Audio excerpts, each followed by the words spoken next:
All right, once again joined by Mike Payton, AtoZ Sports, coming off a pretty impressive Lions win Monday Night Football over the Seahawks. Lions now headed into their bye week here for Week 5. I think Mike, before the season, when the schedule came out and Lions fans saw they had the bye for Week 5, that's early. I think fans probably didn't love that, but what are your thoughts on the bye week this early? Now that we're into the season and the Lions have been plagued pretty hard by the injury bug.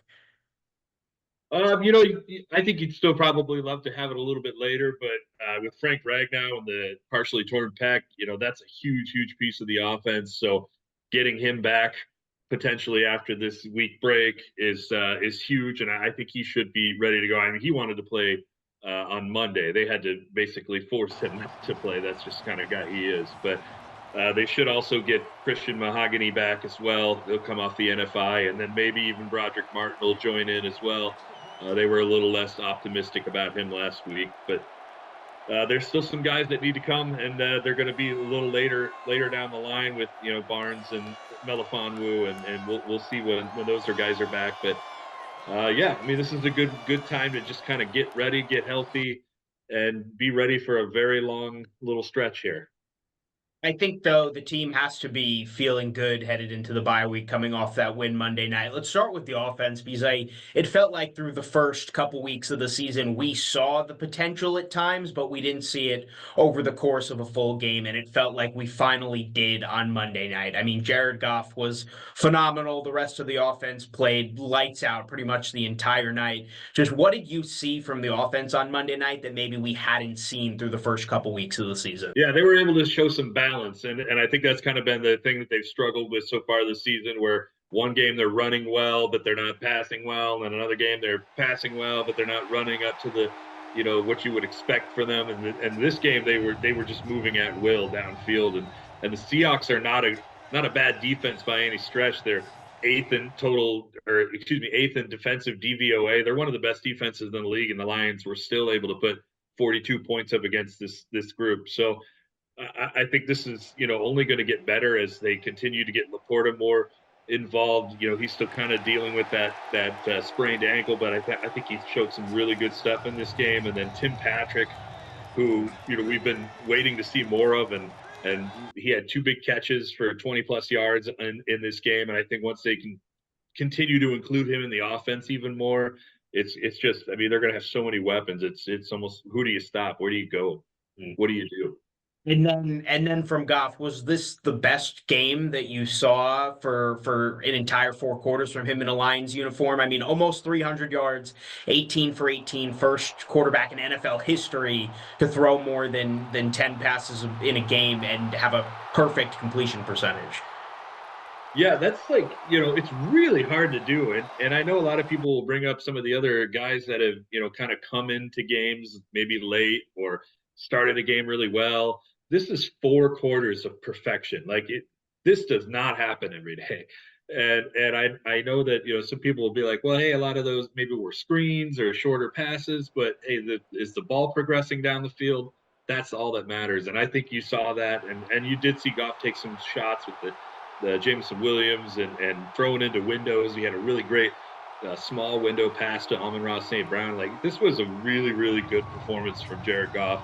And it tops another performance that he had last week that was very good. If he keeps getting like this and he's getting the blocking needs, gets that ball out, and they have this balanced offense, I mean, this is an MVP type season that he could have if he continues to play this way. Now, he's not going to go be perfect every game, but he could be as good as he was against Arizona. And it's the sky's the limit. We can't talk about Goff and not talk about the touchdown catch. I mean, you look at the hook and ladder against Arizona, the Goff touchdown catch against the Seahawks on Monday. I mean, when you have someone like Ben Johnson, how much of an advantage, I guess, is it that they can go into those bag of tricks on any play, and we've seen it. I mean, the fake punt earlier in the season. This team is not afraid to roll the dice. Hey, forget the Da Vinci Code. It's the Johnson Code now. This is hard to figure out. Defenses and coaches, they're going to what do you do? I mean, this guy, he's going to do all kinds of new things. And you mentioned the hook and ladder, the pass to Goff. A couple of years ago, you had Tom Kennedy throwing the ball, and I mean, they do all kinds of different things. You never really know what's going to happen, and I think you're even seeing more of Goff being mobile. Last week against Arizona, he runs for the game-winning first down on a designed run play for him. So there's just all kinds of things. You never know where Ben Johnson's going to go. And he keeps doing stuff like this. Teams are going to be clamoring for him in the offseason. It's really hard to keep this guy another year. I'd be shocked if they did it, but yeah, you never know what he's going to do. It's incredible. And then on the defensive side of things, it really felt like the Lions were going to run away with this game at multiple points. And props to the Seahawks; they were able to answer a couple times and stay in the game for a majority of those four quarters. The Lions did have the two turnovers. The fourth fumble by Campbell in the first quarter was huge. But what did you see out of the defense, the good and bad? We talked about last week what Geno does. The dinks and doinks down the field, and that's exactly what he did. Yeah, it was measured passing all game long, no huddle type stuff. The Lions kind of struggle with that when they got to get set fast. They didn't do it as much as they did last year, but when they threw it in, they were successful at it on Monday night. I think the big thing was that this is the first team this year that's actually been able to really run the ball on the Lions, and that kind of messed them up because normally they're a team that's able to stop that run and make a team more one-dimensional. The Seahawks were able to, be a fully balanced team out there, and for the most part, and I think you're not going to see that every week. It's expected when you play the Seahawks. They're just one of the best offenses in the league. I think they're much like the Lions. I think their whole setup is almost basically the same type of thing with Walker and they have a Jackson Smith and Jigba and all these guys. They're so much similar to what the Lions have. But I don't think that this means that the Lions defense is bad by any stretch. I think they're still a great team against the run, and you'll continue to see that. And they're getting attacked in the pass game a lot more than almost anybody in the NFL. As Minnesota is the only other team that's getting thrown on more than they are, but they're starting to find ways to stop that. They've only allowed 4 passing touchdowns this season. That's huge. So, just continue to play this way and bend, not break. And, you'll be able to win some games. And that's really all that matters at the end of the day. All right, so 3-1 headed into the bye week. Could they be 4-0? Absolutely, but they've played some tough teams. I think you'll take 3-1 any day of the week. Headed into a season with as high of expectations as this team has had, what is your broad assessment headed into the bye week? We've seen them through 4 games, a pretty big sample size now, almost a quarter of the way down, and sitting 3-1. Yeah, I think there was a bit of a rough start to the season. Obviously, offensively, they had some trouble getting out of the starting block. But as things have progressed, you've really started to see that balance, and they've been 7-7 in the red zone on their last 7 trips. So that's really good. If you can score every time you get down there, you're going to be unstoppable. And we already know that they can get there because they had like 15 trips before these last 2 games. So continue to work on that offense and continue to be better in the red zone, and they're going to be unstoppable. And the defense, it just come together. I think they're already better than they were last year. They're 14th in defensive DVOA. That's not bad. They were 13th at the end of the season last year, and they had to work their way up in the second half to get to that point. So being there already is pretty good, and I think they're going to be at least top 10 by the end of the year if they continue to grow like this.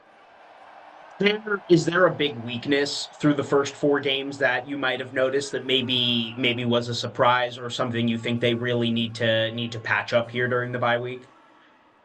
Yeah, I think penalties is something I've talked about a lot. I know Lions fans hate when I keep bringing that up, but like this is a lot. 12 penalties between Carlton Davis. I'm gonna say that over again. 12 penalties between Carlton Davis and Terry Arnold. That is the most of any duo in the NFL. You've got to just kind of get those things figured out, and that's giving away free points. They've allowed Arnold himself has allowed 27 of the 84 points that the Lions have been scored on this year, just based off the penalties that he's had. So you got to fix those things, and once you do, that's just one less thing to worry about. Outside of that, they got to stay healthy, and that's a big thing. Losing Marcus Davenport while he was only good for 2 games, really, like that's a big loss. And John Kaminsky's out, and James Houston looks like that's probably about to be over. So you got to get better on that edge. Aiden Hutchinson is having a Defensive Player of the Year type season, but he does still need some help on the other side. So that is still a weakness. You got to be able to get to the quarterback. You got to be able to get pressure for more than one player. Other than that, I think that things are really coming along well. Been the biggest surprise to you through the first 4 games? Anything good or bad that maybe before the season you didn't have maybe a key player playing a vital role, or anything that's just surprised you through the first 4 games?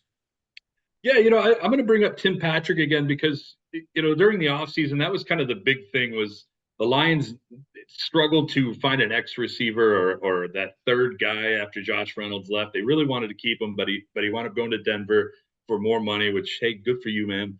But that was a lot to lose. This is a guy that had 40 catches last year, 32 of them for first downs. So to replace that is hard. And so far, it looks like Patrick's going to be that guy. He's only got 4 catches, 3 of them are for first downs, and I see a lot of the similarities of what Patrick does that Reynolds was doing last year and the year before. So I think that they've kind of slotted him right in, and to be able to get a guy like that at cut down time, that's really hard to do. A lot of times, guys are getting cut for a reason. They're not coming onto teams and finding themselves. It doesn't happen a lot. So it's happening with Patrick, and I think as he continues to get more involved in the offense, he'll be one of those big surprises that everybody kind of crowns Brad Holmes at the end of the season for, and they should crown him for that if he does become.